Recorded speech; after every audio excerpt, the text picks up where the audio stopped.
One of the biggest countries out there shipbuilding today is China. We have focused a lot on the United States trying to get its anemic commercial shipbuilding industry up and running. Well, Imagine the possibilities in a trade line that never stops. Well, you can stop imagining now because China is making those imaginations true.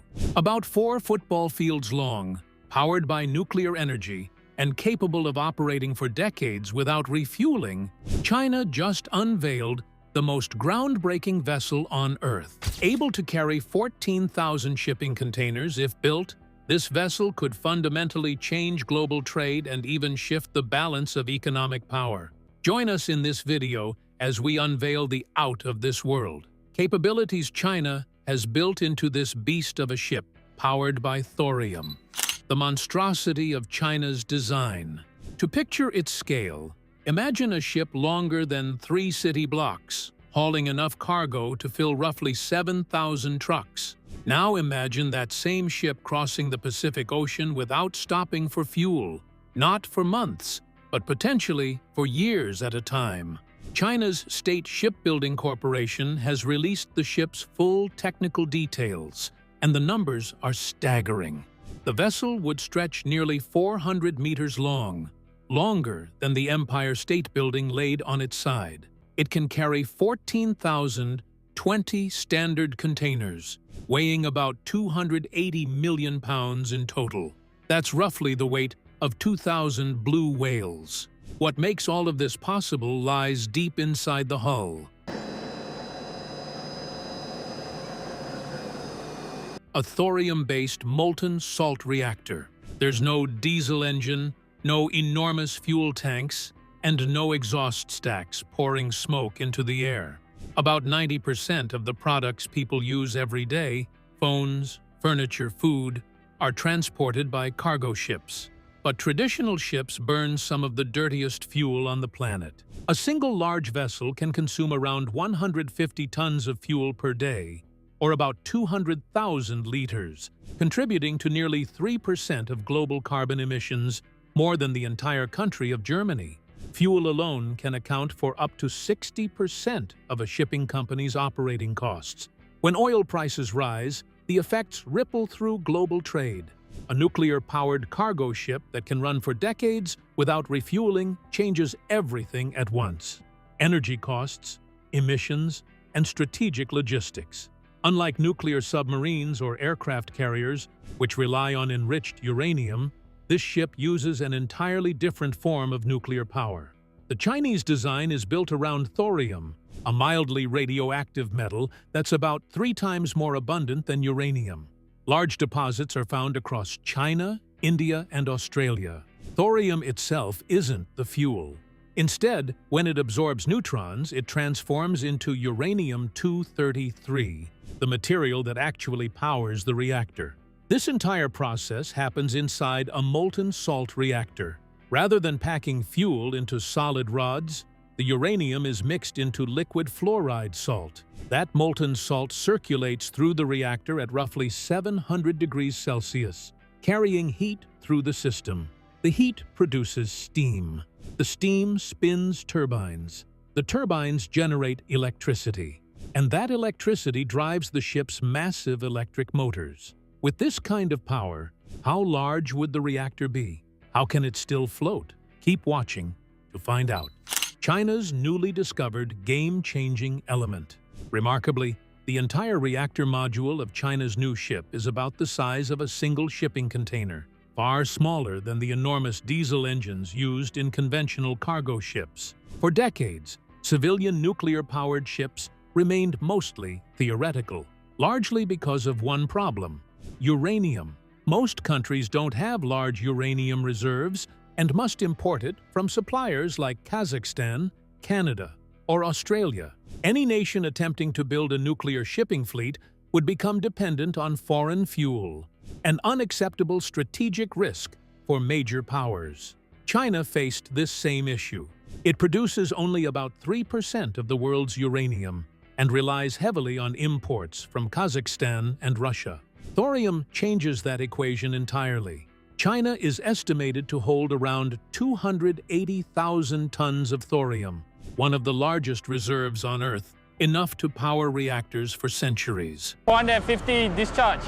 And the challenge will be that we need to sail out this vessel. The final hurdle was fuel conversion. Thorium must first be transformed into uranium-233 before it can be used. And until recently, this process had never been proven at a commercial scale. That changed in 2024. Scientists at the Shanghai Institute of Applied Physics successfully produced uranium-233 from thorium inside a molten salt reactor. The experiment was carried out in a 2-megawatt test reactor operating in the Gobi Desert. The results confirmed that thorium to U-233 fuel cycles don't just work in theory, they work in real reactors. The implications are massive. China can now produce its own nuclear fuel. It can mine thorium at home, convert it inside breeder reactors, and power ships without importing uranium from anyone. That means true energy independence at sea. Fuel is the single biggest cost in container shipping. Over its lifetime, a typical cargo ship can burn through enough marine diesel to rack up $50 to $80 million in fuel expenses, and that figure rises or falls sharply with oil prices. A thorium-powered ship completely changes the equation. The reactor core may need to be loaded only once, or at most twice, over the vessel's entire 25-year service life. Fuel costs become stable and predictable. The fuel itself is cheaper than refined marine diesel. How safe is this fuel? Is China cunningly leading the world to its biggest global warming situation? Let's see. China's megaship might just be the safest on the planet. Nuclear propulsion eliminates nearly all emissions. For shipping companies, the advantages are enormous. Fuel price volatility disappears. Carbon output drops close to zero. Long-distance routes become cheaper, cleaner, and far more flexible. China also holds a major manufacturing edge. It controls roughly 40% of global shipbuilding capacity, more than the rest of the world combined. If China decides to mass-produce nuclear-powered cargo ships, it can scale faster than any competitor. Now for the elephant in the room. China's navy is already the largest in the world by number of ships, but most of those vessels still run on diesel. That means they must refuel every few thousand miles. Their range is limited.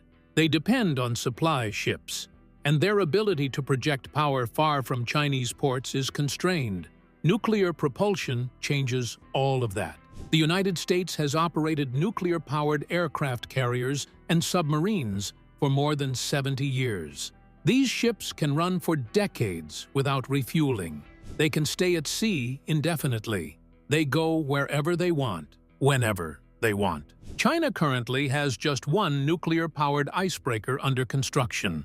And that single fact is why defense analysts in Washington are watching these developments very closely.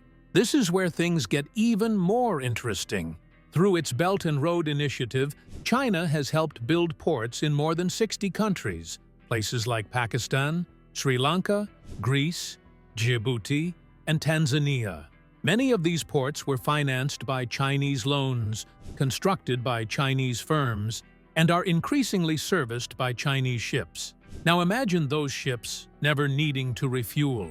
They could run non-stop trade routes from Shanghai to Athens without a single fuel stop. They could bypass the Suez Canal entirely if they chose. They wouldn't need bunkering stations in Singapore or the Persian Gulf. That makes China far less dependent on traditional maritime choke points like the Strait of Hormuz or the Strait of Malacca, narrow passages that handle trillions of dollars in trade every year and could be blocked in a conflict. Nuclear-powered ships sharply reduce that vulnerability.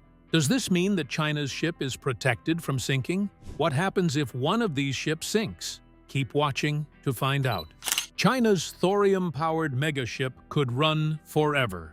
The concern of sinking is a fair one, but this is what you should know about nuclear-powered ships. When the Soviet Union experimented with nuclear-powered cargo ships in the 1970s, they built only one, the Sev Morput. It's still operating today. mostly hauling cargo through the Arctic, but the idea never took off. The ships were expensive, complex, and raised serious international fears about nuclear material moving freely across the oceans. China's approach is different. Molten salt reactors are inherently safer than traditional nuclear designs. If the system overheats, the molten salt fuel automatically drains into a passively cooled containment vessel, shutting down the reaction on its own. There's no meltdown, no Chernobyl-style disaster. And because the fuel is liquid, rather than packed into solid rods, the risks are significantly reduced. Even in the event of a hull breach, the salt would cool and harden into a stable, inert solid instead of spreading radioactive material. Still, international maritime law hasn't caught up. Today, civilian nuclear-powered ships require special permissions to enter most ports and are often viewed as too risky. China is betting that economics will eventually override those concerns, especially if its nuclear cargo ships turn out to be roughly 30% cheaper to operate than conventional vessels. Port cities may be forced to rethink their regulations, and sooner than expected. Chinese state media has already suggested plans to deploy multiple nuclear-powered cargo ships by 2030. For now, the idea remains a proof of concept, but if these vessels deliver on their promises, lower costs, near-zero emissions, and extreme long-range endurance, the global shipping industry will pay close attention. The world's biggest shipping companies are already watching. Maersk, MSC, and ACGM together move nearly 20% of global trade, and every one of them is monitoring China's next move. Shipping runs on razor-thin margins. A 5% cost reduction is game-changing. A 30% reduction forces a complete redesign of the entire industry. If China proves it can operate nuclear cargo ships more cheaply than conventional vessels, every major shipping line will face the same decision: adapt or fall behind. Other countries are exploring similar paths. South Korea is researching molten salt reactors for maritime use. Russia continues to expand its fleet of nuclear icebreakers. U.S. defense contractors are studying small modular reactors for naval operations. But China holds the earliest and most decisive advantage. For more than a decade, its scientists have been developing molten salt reactor technology. China built the first commercial thorium reactor prototype, established a supply chain for uranium-233, and is now integrating these systems into what may be the most ambitious cargo ship project ever attempted. This isn't just about ships. It's a display of technological leadership, the ability to build complex systems that other countries are still debating on paper. And that's why this matters to anyone watching global trends. What does the global future of shipping hold? How does this proposed invention change China's placement in world trade? Keep watching to find out. Rewards and consequences. China, at the forefront of it all. Global shipping affects almost everything: the price of goods, delivery speeds, supply chain stability, and the environmental footprint of global trade. If nuclear-powered cargo ships become widespread, operating costs drop, shipping becomes faster and cleaner, emissions fall sharply, and the country that controls the technology gains enormous leverage. Nations that want nuclear-powered vessels will need access to reactor designs, fuel cycles, safety systems, and regulatory framework. Some will build their own, others will buy ships, and many of them may end up buying from China. Others will choose to license Chinese technology, while many will spend years trying to build their own alternatives. Either way, China is laying the foundation for a future economy, one where long-distance shipping is cleaner, cheaper, and far less exposed to fuel price swings. The scale of this shift is hard to overstate. Global shipping moves roughly 11 billion tons of cargo every year. If even 10% of that volume transitions to nuclear propulsion, the world could cut carbon emissions by about 100 million tons annually, the equivalent of permanently removing 20 million cars from the road. Shipping carries nearly 80% of global trade by volume. That means any technology that significantly lowers operating costs doesn't just improve efficiency. it reshapes economic power on a global scale. China is redefining what commercial shipping can look like, and the effects will ripple through every industry tied to international trade. But here's the question experts are most concerned about. If China can power a massive cargo ship with a thorium reactor, what else can this technology run? Remote industrial hubs, forward military bases, even off-grid cities. Thorium-based reactors are compact, stable, and highly scalable. They don't require massive cooling towers or access to coastal water. A single unit can sit in the middle of a desert and operate for decades with minimal human intervention. China has now proven that this system can work on one of the harshest platforms imaginable, a ship constantly exposed to storms, salt water, vibration, and relentless motion. If a reactor can operate reliably there, it can operate almost anywhere. So the real question isn't whether this ship will reshape global shipping. It's whether this marks the beginning of a much broader energy shift, one in which China controls the technology, the fuel cycle, and the production capacity. And this shift isn't something far off in the future, it's already underway. A once ordinary Asian nation, how did China become this revolutionary? Is China going to be the next biggest world power, given these revolutions and growing technological power? Keep watching to find out. China's shocking evolution. China, officially known as the People's Republic of China, is a country located in East Asia. It has a population of over 1.4 billion people, making it the second most populous country in the world after India, and home to about 17% of the global population. China shares land borders with 14 countries and covers an area of roughly 9.6 million square kilometers, ranking as the third largest country by land size. Administratively, it is divided into 33 province-level regions, including 22 provinces, 5 autonomous regions, 4 municipalities, and 2 special administrative regions. Beijing serves as the capital city, while Shanghai is the largest city by urban population and the country's main financial hub. Human activity in China dates back to the Paleolithic era. By the second millennium BCE, early dynastic states had developed around the Yellow River Basin. Between the 8th and 3rd centuries BCE, the authority of the Zhou dynasty weakened, leading to major political changes and the rise of new systems of governance, military strategy, philosophy, and literature. In 221 BCE, China was unified under a single emperor, beginning nearly 2,000 years of imperial rule. During this long period, major innovations such as paper and gunpowder were invented, the Silk Road was established, and monumental structures like the Great Wall were built. In the 19th century, China was forced to give up parts of its territory to European powers through a series of unequal treaties. The Qing dynasty was overthrown in the 1911 revolution, leading to the establishment of the Republic of China in 1912. However, the country soon entered a period of instability and fragmentation known as the Warlord Era.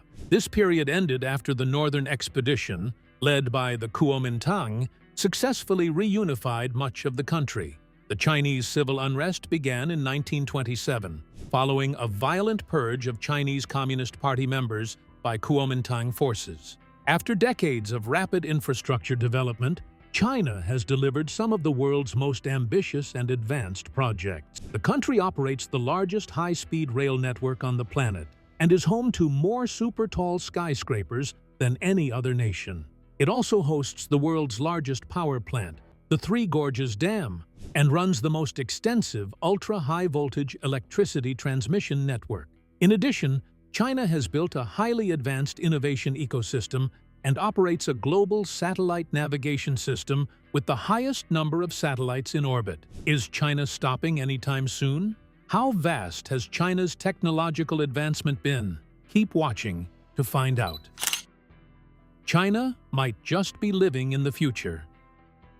As you watch this, China has become the largest telecommunications market in the world. As of February 2023, it had over 1.7 billion active mobile phone subscriptions, more than any other country. Internet access is equally widespread, with more than 1.1 billion Internet users recorded by December 2024, representing about 78.6% of the population. By 2018, China had already surpassed 1 billion 4G users, accounting for roughly 40% of all 4G users worldwide. The rollout of 5G has been equally massive.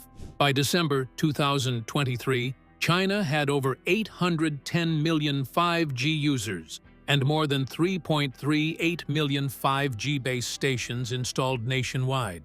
Even remote locations have been included. China Mobile, for example, built a 5G base station on the summit of Mount Everest in 2020. China's telecommunications sector is dominated by three major state-owned providers: China Mobile, China Unicom, and China Telecom. Together, they operate more than 3.4 million 4G base stations across the country. Beyond terrestrial networks, China has also developed its own satellite navigation system called Beidou.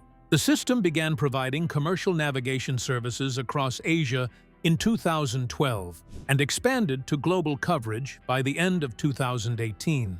With this achievement, Beidou became the third fully operational global navigation satellite system, alongside GPS and GLONASS. China isn't just a telecommunications giant. Since the late 1990s, China has massively expanded its national road system by building an extensive network of highways and expressways. By 2022, the total length of China's highways had reached about 177,000 kilometers, making it the longest highway system in the world. Alongside this expansion, China has become the world's largest automobile market, overtaking the United States in both vehicle production and sales. As of 2024, it is also the leading exporter of cars by volume. However, the rapid growth of road infrastructure has come with challenges. China's railway system, operated by the state-owned China Railway, is among the busiest anywhere in the world. In 2006, it carried roughly 1/4 of global rail traffic, while using only about 6% of the world's railway tracks. By 2023, the country's rail network had expanded to approximately 159,000 kilometers, making it the second longest railway system globally. Demand for rail travel is especially intense during the Chinese New Year holiday. To meet growing transportation needs, China began constructing its high-speed rail network in the early 2000s. By the end of 2024, the country had built 48,000 kilometers of dedicated high-speed rail lines, the longest such network in the world. What do you think about the mega ship China is building? Do you think they can finish? Let us know in the comments section below. Thank you for watching this video. We hope you learned some interesting facts about China's technological capabilities. Don't forget to like and subscribe. Click the next video shown on your screen to catch up on the next thrilling invention. See you there.